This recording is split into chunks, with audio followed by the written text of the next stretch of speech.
បាត់ដំបងចំណងស្នេហ៍ខ្ញុំអោស្រុកឯកភ្នំខ្ញុំបានជួបស្រីបងកូនអ្នកស្រែស្រុកមកឬស្អីចង់ជាប់និស័យនឹងស្រុកស្រីស្ងួន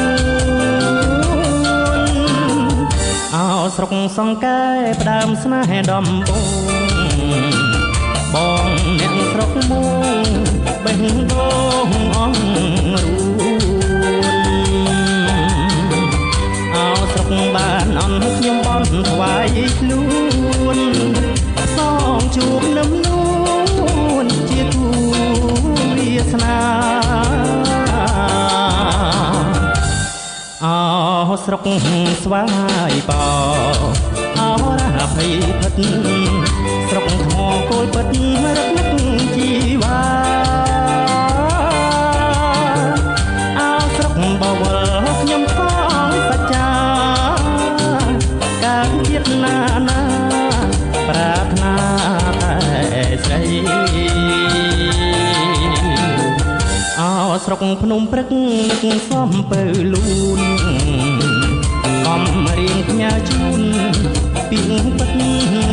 នន័យរតនៈមុនដល់សូមជួបនិស័យ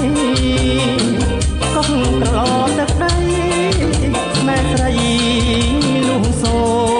ម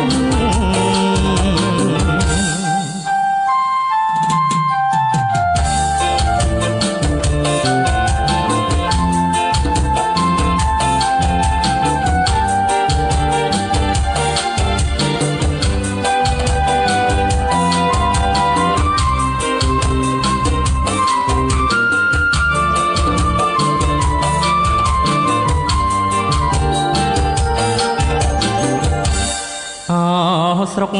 ស្វាយបោអរាភ័យផិតស្រុកថ្មគោលពិតរឹកនឹកជីវ៉ា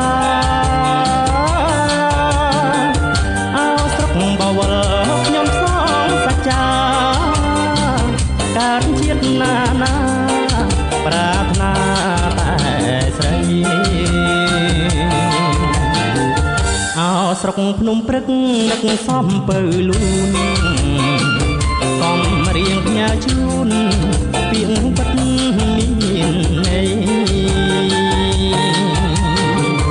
រតនៈមុនដល់សូមជួបនិស័យកុំត្រឡទឹកដី